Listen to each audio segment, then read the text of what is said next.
오늘은 계획이라는 제목을 가지고 같이 은혜를 나누겠습니다.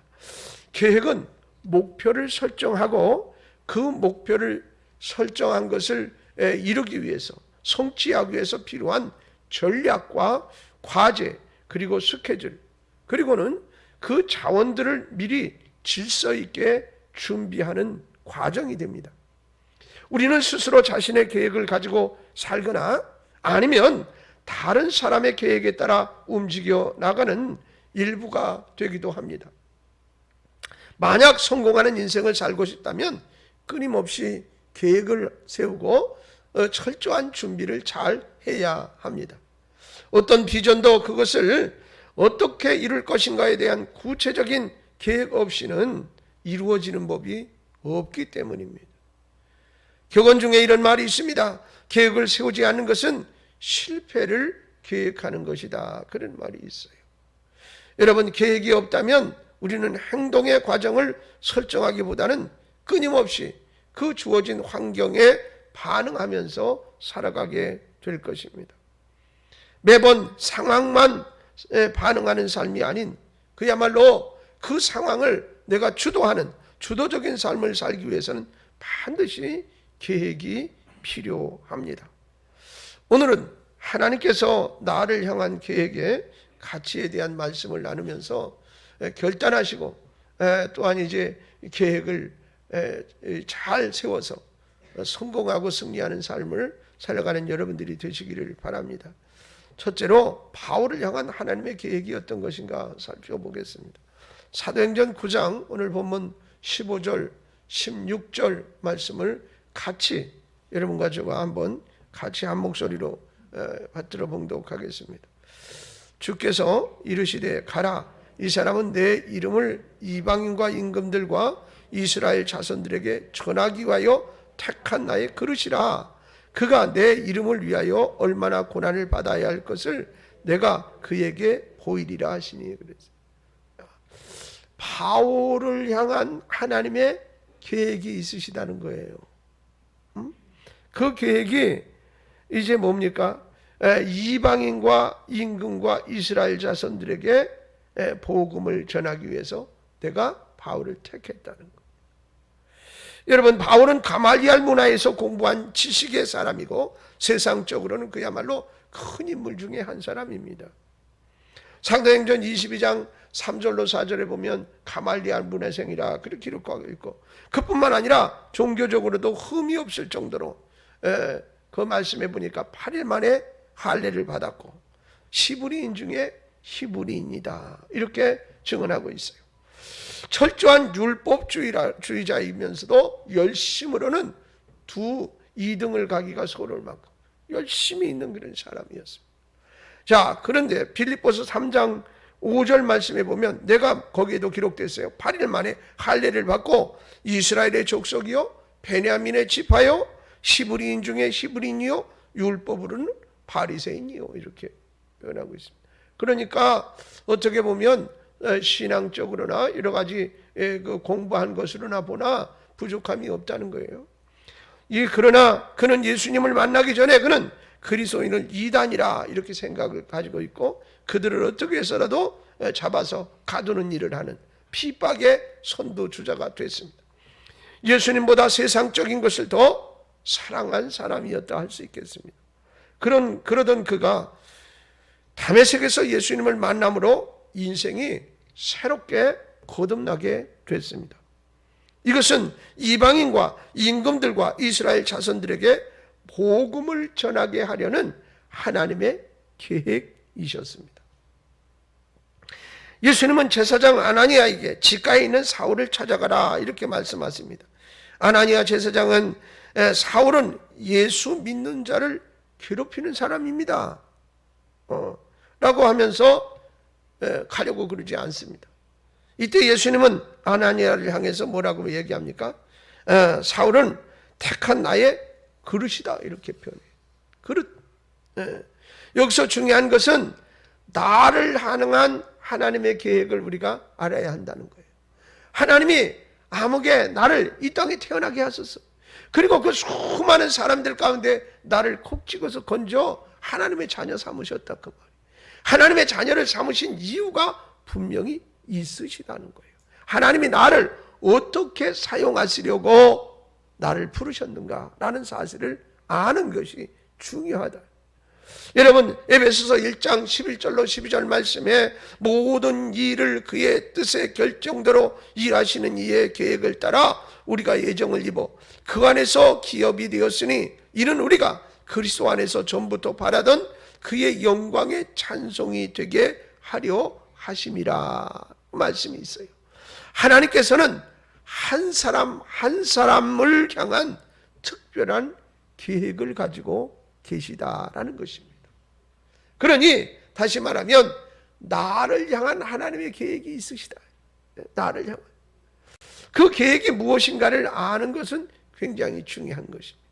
나를 향해 계획하신 명확한 설계도가 있고 또 그것을 설계하신 목적이 있으시다는 겁니다. 여러분, 서울대 수의학과를 나와서 국비 유학생으로 미국 UC 버클리 대학에서 박사학위를 받은 고성준 목사님이 계세요. 그는 안정적인 교수의 길을 갈 수 있었지만은 목사님의 길을 택했습니다. 선택을 했습니다. 근데 그 내용이 왜 그렇게 됐느냐라는 것이 그의 책 하나님의 계획이라는 간증집에 나오고 있는데, 미국 유학 중에서 최고의 학벌로 교수가 됐지만 늘 마음속에 공허함이 있고 허무함이 늘 자기를 짓누르더라는 거예요. 어느 월요일 아침에 책상에 놓인 성경이 눈에 들어와서 책상 위에 성경책이 놓여 있었는데 눈에 그것을 들어와서 옛날에는 정말 성경을 많이 읽었었는데 그런 생각이 들면서 성경을 다시 읽어야겠구나라는 생각이 들었답니다. 그래서 성경을 펼쳤는데 성경 말씀 이사야 55장 1절로 2절 말씀에 우리말대로 꽂혔어요. 여러분, 오라 너희 모든 목마른 자들아 물러 나오라. 돈 없는 자도 오라. 너희는 와서 사 먹되 돈 없이 값없이 와서 포도주와 젖을 사라. 너희가 어찌하여 양식이 아닌 것을 위하여 은을 달아주며 배부르게 하지 못할 것을 위하여 수고하느냐. 내게 듣고 들을지어다. 그리하면 너희가 좋은 것을 먹을 것이며 너희 자신들이 기름진 것으로 즐거움을 얻으리라. 이 말씀을 읽는 중에 가슴이 펑펑. 너는 왜 양식이 아닌 것을 위해서 은을 달아주고 배부르지 하지 못할 것을 위해서 수고하느냐. 이 말씀이 그를 자꾸 두드렸어요. 나는 이 말씀이 자기를 이렇게 확 끌어당기는 그런 느낌을 받았다. 하나님을 떠난 인생, 하나님이 주신 계획에서 멀어진 인생은 무엇을 해도 허무하고 목이 마르구나 라는 것을 깨닫게 됐다. 나를 향한 창조주 하나님의 설계를 발견했다 그 말입니다. 이로부터 그는 세상적인 일터를 내려놓게 되어졌고 하나님의 나라 일터를 향해서 그가 다시 신학을 공부하고 목사가 되었노라, 그런 고백을 드리고 있습니다. 여러분, 세상적인 출세 그 정도면 한 거 아니에요? 그런 좋은 대학을 나오고 박사학위를 받고 교수가 됐으면, 그런데도 그는 마음이 늘 공허했고 말씀을 읽는 중에 하나님의 계획과 뜻이 자기를 향하는 것이 따로 있구나라는 것을 깨닫고 목회의 길에 접어들었다라는 겁니다. 여러분, 사람이 마음으로 자기를 계획할지라도 그 걸음을 인도하시는 이는 여호와 하나님이시라. 잠언 16장 9절의 말씀이에요. 하나님은 나를 향한 계획과 설계도를 가지고 계시다는 사실을 깨달으셔야 합니다. 나를 향한 하나님의 뜻과 계획을 발견하고 이루어가는 것이 이 땅을 살아가는 우리 인생의 제일 중요한 목적이라. 할렐루야. 에베소서 1장 11절 말씀에 뭐라고 그랬어요? 모든 일은 그의 뜻의 결정대로 일하시는 이의 계획을 따라 우리가 예정을 입어 그 안에서 기업이 되었으니 라고 말. 나를 향한 하나님의 설계도를 그러면 어떻게 알 수 있을까요? 하나님의 음성을 듣는 방법밖에 없어요. 하나님의 계시를 알아듣는 방법. 여러분, 왜냐하면 나의 인생을 디자인하신 분이 하나님이시기 때문에. 바울은 나의 나 된 것은 하나님의 은혜로 된 것이라 이렇게 고백을 하고 있어요. 그러니까 은혜를 받기 전에 하나님의 계획을 모를 때는 내 생각이 맞는 것인 것처럼 생각하고 예수 믿는 사람들은 한 명이라도 더 잡아들이려고 애를 쓰고 힘을 썼어요. 그러나 그게 하나님의 뜻이 아니구나, 그렇게 깨닫고 나서는 뭐라고 그래요? 나의 나 된 것은 하나님의 은혜로 된 것이다. 그러면서 그는 어떻게? 나는 십자가와 예수 그리스도 외에는 증언할 것이 없다. 그렇게 삶이 바뀌는 것을 볼 수가 있어요. 그러니까 내가 하나님이 나를 부르시고 나를 어떻게 쓰시려는 계획이 무엇이라는 것을 깨달았을 때 바울은 철저하게 그 사이클에 맞춰 사는 삶을 사는 것을 볼 수가 있어요. 여러분, 고린도전서 15장 10절에도 그러나 내가 나 된 것은 하나님의 은혜로 된 것이니 내게 주신 그의 은혜가 헛되지 아니하여 내가 모든 사도보다 더 많이 수고하였으나 내가 한 것이 아니요 오직 나와 함께 하신 하나님의 은혜로다. 삶이 변했어요. 생각도 변했어요. 행동도 달라졌어요. 하나님이 나를 어떻게 설계하셨고 계획하셨고 어느 목적을 향해서 나를 끌고 가신다는 사실을 깨닫은 이 바울의 삶은 전혀 다른 패턴의 삶을 이제 시작하는 것을 볼 수가 있습니다. 두 번째로는 그러므로 성령 충만함으로 복음의 증인이 되는 것이 하나님의 계획 중에 있으시다는 사실을 우리도 또한 깨달아야 할 줄로 믿습니다. 사도행전 9장 17절 말씀 같이 한번 읽어보시도록 하겠습니다. 아나니아가 떠나 그 집에 들어가서 그에게 안수하여 이르되 형제 사울아 주 곧 내가 오는 길에서 나타나셨던 예수께서 나를 보내어 너로 다시 보게 하시고 성령으로 충만하게 하신다 하니. 이제 아나니아가 바울에게 찾아가서 안수하면서 이와 같은 말씀을 전달해요. 그리고 난 다음에 9장 20절로 22절에 보니까 즉시로 각 회당에서 예수가 하나님의 아들이심을 전파하니. 누가? 바울이. 듣는 사람들이 다 놀라 말하되 이 사람이 예루살렘에서 이 이름을 부르는 사람을 멸하려던 자가 아니냐. 여기 온 것도 그들을 결박하여 대제사장에게 끌어가고자 하니 아니냐 하더라. 사울은 힘을 더 얻어 예수를 그리스도라 증언하여 다메섹에 사는 유대인들을 당혹하게 하니라 그랬어요. 그전에는 예수 믿는 사람을 어떻게 해서라도 한 사람이라도 더 잡아들이려고 아주 무진 애를 쓰고 또 머리도 그렇게 쓰고 계획도 그렇게 세우고 그 일을 했어요. 그런데 이제 예수님을 온전히 만나서 내 삶이 그 삶이 아니라는 것을 깨닫고 난 다음에 이 바울의 행동을 보세요. 여러분, 제사장 아나니아를 통해서 바울이 성령 충만을 받았다 그래요. 성령 충만의 결과는 바울을 즉시로 어떻게 했어요? 회당으로 달려가게 했어요. 그리고 복음을 전파하는 전도자로 그가 변화됐어요. 변화시킨 것입니다. 성령 하나님께서 이방인을 위한 그릇으로 준비하고 계획한 대로 바울은 예수 그리스도, 다시 말하면 메시아, 그분이 우리의 구원주라는 사실을 증거합니다. 그 결과 유대인들이 당혹스러워할 정도였다. 여러분, 하나님은 우리에게도 성령 충만케 하셔서 땅끝까지 복음을 전하는 증인의 삶을 살기를 원하시고 계신다는 사실을 우리 또한 깨달아야 할 줄로 믿습니다.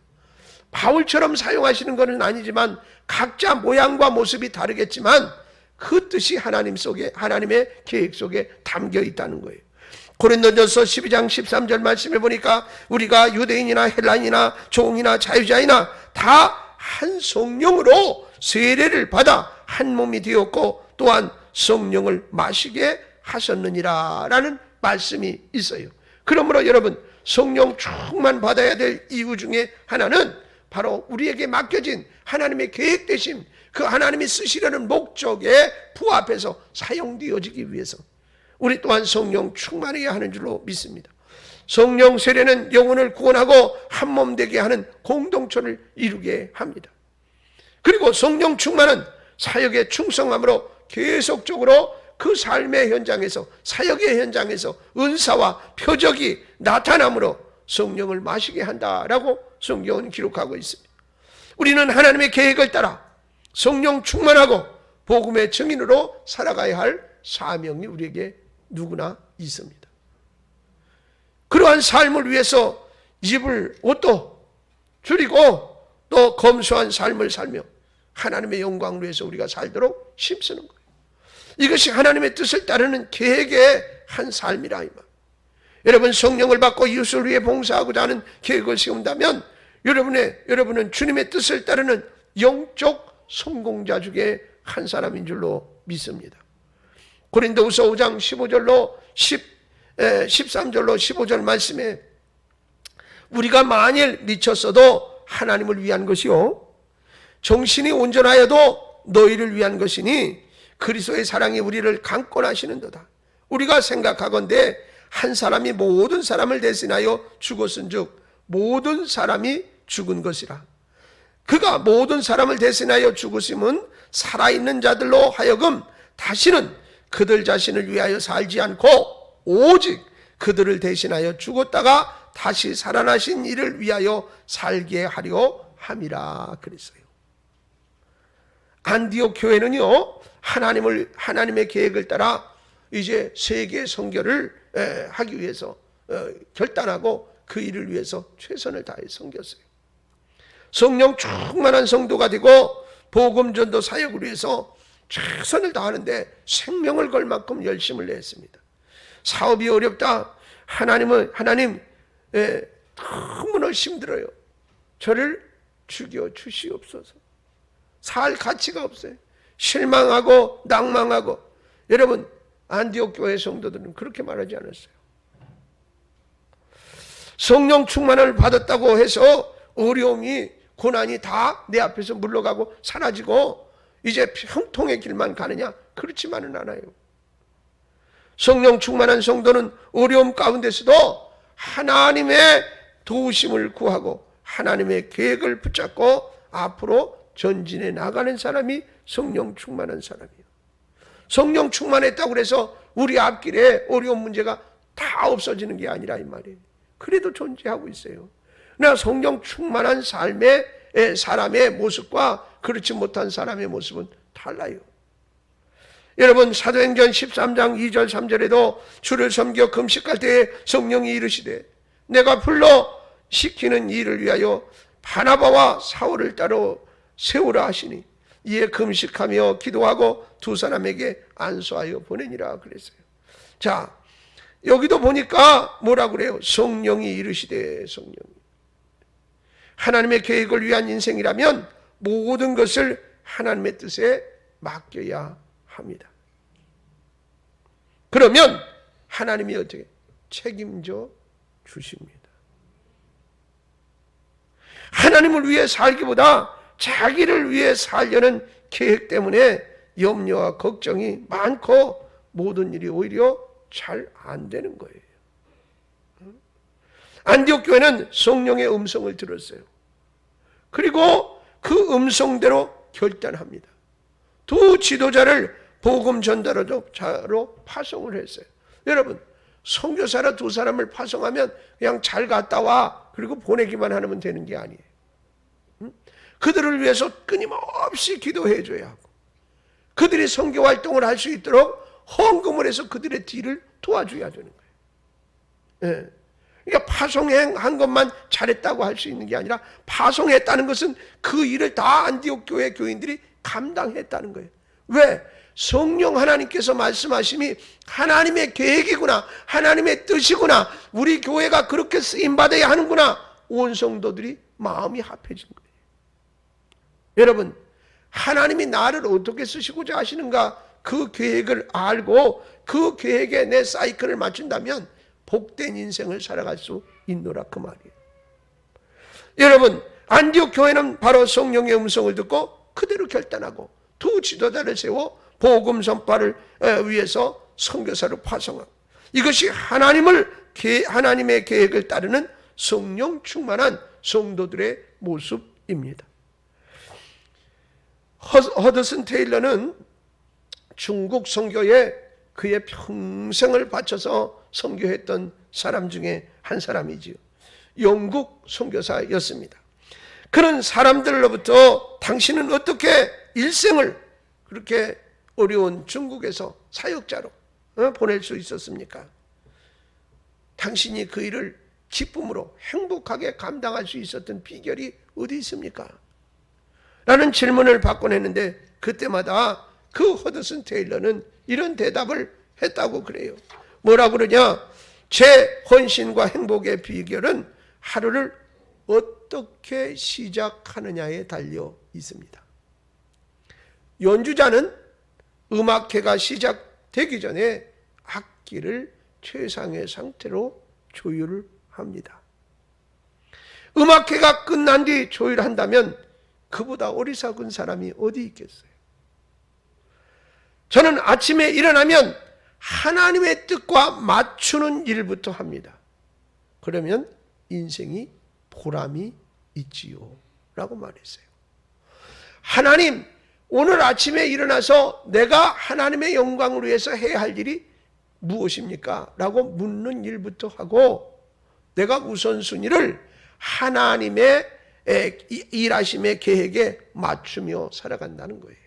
그러면 하나님이 기뻐하시는 일을 내가 하면서 사니까 내 생이 행복할 수밖에 없고 즐거울 수밖에 없고 감사가 넘칠 수밖에 없다는 거예요. 여러분, 하나님은 이런 계획을 가지고 계신데 나는 반대로 사니까 피곤하다는 거예요. 행복을 잃어버린다는 거예요. 불행하다는 거예요. 우울하다는 거예요. 여러분, 하나님이 나를 그런 목적으로 불러서 택하셔서 쓰시려 하는데 반대로 자꾸 가니까. 그래서 이 허드슨 테일러의 말이 사실 우리에게 깊은 감명을 줍니다. 하루 행복은 어떻게? 하루를 어떤 마음 자세로 시작하느냐? 하루를 어떻게 시작하느냐? 하나님 앞에 묻고 하나님이 감동 주시는 대로 하나님의 일을 우선으로 생각하며 살아가는 거예요. 여러분, 하나님의 뜻에 맞춰 계획하는 인생은 행복함을 얻을 수 있는 줄로 믿습니다. 하나님께서는 사도 바울을 향한 계획을 가지고 그를 불러 세우시고 이방인을 위한 전도자로 삼으셨어요. 사도 바울은 그 부르심의 계획에 따라 복음 전도의 사역에 생명을 걸었습니다. 우리도 하나님의 부르심의 계획을 따라 성령의 계획에 따라 복음 전도에 총력을 기울여야 할 줄로 믿습니다. 그리고 하루를 시작하며 하루를 마감하며 항상 하나님이 우리의 우선순위에 있어야 한다. 그러니까 하나님이 나를 오늘 어떤 계획의 틀 안에서 나를 사용하시려는가를 깨닫고 묻고 감동이 되어지는 그 상황대로 하루를 사는 것과 전혀 아무 생각도 없이 내가 오늘 세우고 계획한 내 계획 속에서 나를 이끌어가는 것과는 다르다 그 말이에요. 여러분, 날마다 하나님 앞에 묻고 기도하는 여러분 되시고 가장 큰 것은 나를 부르신 여러 가지 이유들 중에 나를 통해서 복음을 전하라는 하나님의 뜻과 계획이 모두에게 담겨 있다는 사실을 잊지 마시기 바랍니다. 그래서 나의 말 한마디도 나의 행동 거지도 복음을 전하기 위한 것이라 생각한다면 여러분 어떻게 이제 힘들고 지치고 피곤하고 어렵고 때로는 어떻게 이제 실망스러운 일이 있어도 하나님이 나를 쓰시려는 놀라운 계획을 가지고 있는 하나님의 도구라는 사실을 깨달을 때 우리는 또한 하나님 앞에 기도할 수 있고 또 성령 하나님께서 나를 도와서 그 일을 잘 감당하게 할 때 정말 해야 할 일을 할 때 행복한 것이에요. 여러분, 행복의 사람으로 성공의 사람으로 바로 서는 여러분들 되시기를 바라는데 특별히 하나님의 뜻에 맞추어서 계획하는 인생은 행복합니다. 여러분 행복자 되시기를 주님의 귀하신 이름으로 축복합니다. 할렐루야.